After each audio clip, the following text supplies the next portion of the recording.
Right now I am at my new place, and this is the kitchen that we did with IKEA. I'm pretty pleased with it because it turns out the way that we wanted.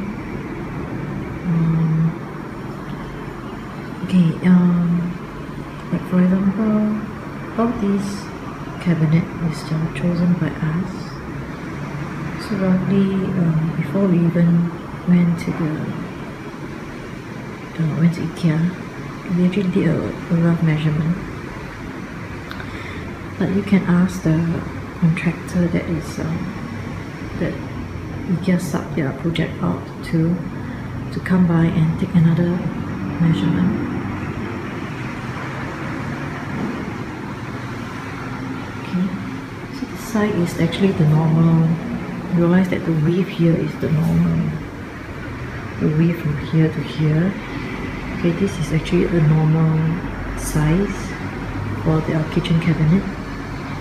Okay, and over this side it is the smaller version. The reason because of this is I just want this side of the path to look a little bit bigger. And also I didn't box up this piping here. The reason for that is because after much calculation, I realized that it is not worth it, because if let's say I were to do like cabinet over here, okay, for example, right, there's this, if you can see, I think you can't really see, there's actually a latch here. That means this part of the wall goes inward. After this length here goes inward. So whatever cabinet that I put, it has to be, the back has to be cut, it has to be altered, and the contractor actually they will charge additional charges for that. And at the end of the day, I feel that actually I have a lot of storage already, and it looks kind of okay to leave the pipe open like this. And also another reason why I didn't do that cabinet on top is because when you look closer, look at this angle. If let's say I were to do the cabinet, you realize that the thing, the boxing out of the piping will actually protrude out of the cabinet itself. So it doesn't really look that nice. So I was thinking maybe just it's okay not to cover it, and it looks like nowadays the trend is like it has to look raw. Because we're trying to have this like vintage raw kind of look for the kitchen. Okay, so we choose the wood top, the butcher top. Okay, it's getting darker. We choose the butcher top because it is actually much cheaper, because we are really on a tight budget. But I'm pretty happy with the results. Actually, if you don't want this, I don't know whether you can sub out this part too. There's this Complast thing, which I think the wood is actually gloss. Okay, but this one is actually raw. So what I need to do is I have to put oil on it, to maintain it every now and then. But I think for us, because we are a small family, it's still quite okay. I'm pretty happy with the kitchen. Another thing that you got to take note is okay, actually our top cabinet, right, when the electrician came to do the electricity, because I'm supposed to put like a LED light here, so, and also to change the I've actually closed up this original socket, and then I put a new one here. Okay, but this original socket, right, the reason why I closed it is because it is too near to the stove, and also the hood.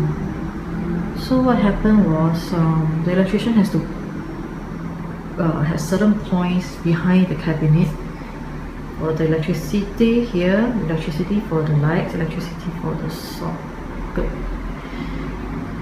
And And the reason is, you know, they also charge me alteration for behind. You know, there's this, you know, the trunking, and they actually cut the back part of the cabinet. But I think it is still okay because it's pretty negotiable. Like, it's quite okay for that kind of amount. I actually forgot how much is it. I think it's about maybe $30 per cabinet, or 10, I forgot. So yeah, so we charge additional. Okay, sorry, I was I accidentally cut myself. Yeah, and our hop and output is 60 cm, so that we have more space, like the working space here. And also there's a lot of space here to maybe put some water or maybe some cups here. Yep. Another thing for IKEA cabinet is see this part of this part here, this piece of thing, this piece of wood. Initially it's not there, so you can actually see the screws from the corner. If you go to IKEA showroom, right, you can actually see the screws. But on the day of the carpentry, on the second day, I noticed this and I didn't really like it. So initially I bought this piece of wood, you know, just to box up the top part. But because I didn't manage to return it on time, I didn't return it, so I asked them to use it for the bottom part. And then I actually bought another piece so that they can have enough length to cover the whole length, because my kitchen is quite long. Yeah,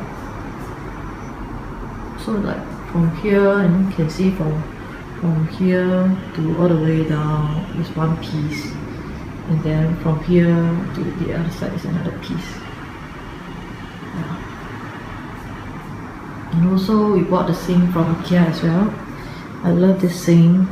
I know it's very impractical, you know, it's a porcelain sink, but I just love the look. You know, it goes very well with the wood top and also the black color tab. Yeah. So I think basically it's like that. And we also one thing about this. Also, one thing about the bottom part, like, of the sink. Okay, you will notice that our piping is in the middle. So it depends on where HDB design it to be. Usually what they told me is commonly it's behind, like that. But you don't know why it is shifted here. So it's not actually shifted, like, it's originally like that.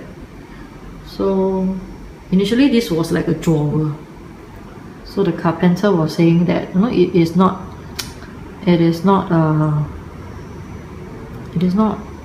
feasible to have the drawer. So he did, I went to buy another door cover, you know, just to alter this part here. Oh, the baby is crying. Okay, so I think another thing is, like, you gotta take note is also the wiring here. See the gas part here. I was thinking maybe if, let's say this part, you know, it can be like just hollow. You don't need this board. It might not be. Now you see, now it's a little bit. I mean the piping is like being shifted here and there. But we try not to touch this part. I told my hubby that we're not going to use this. So it's like just let it be, and then we use the bottom one. Okay, so I think I gotta go already. The baby is crying. This is the kitchen that we are done. So maybe you can consider photos of us, or for those of you who want to do a IKEA kitchen, this may be a reference for you.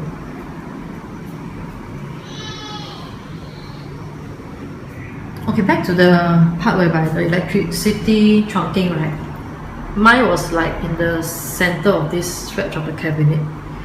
So if let's say if I were to do it again, or I were to tell the person what to do, because my electrician actually pull the power point, pull the electricity from here and then go in. So what I think next time, if let's say you want to do, you can suggest him to put just right below the latch. Maybe there's a latch here, just all the way behind, because can't really tell,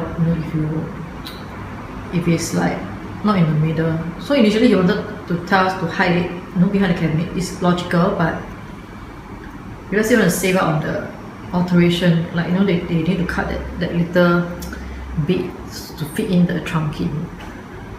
You want to save on that, maybe you can just ask him to put all the way up, and then the cabinet to be slightly a little bit like lower, so the trunking is just above it. Anyway, from this angle you can't really tell.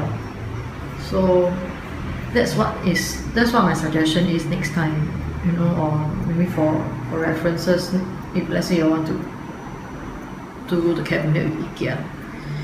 And also another point to take note is do remember to take leave from your work, to be around, so that anything they can ask you, what's your preferences.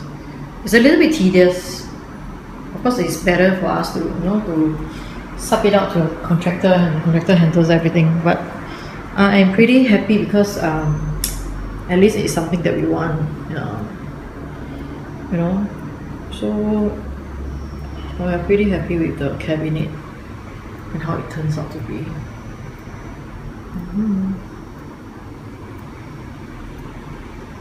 Yep, so this is our kitchen. I will probably see you again. I hope, I don't know whether, there's nothing much for me to tell you about my renovation as of now, except for this is like the biggest issues or the biggest project in the whole renovation. So we'll see you next time. Bye.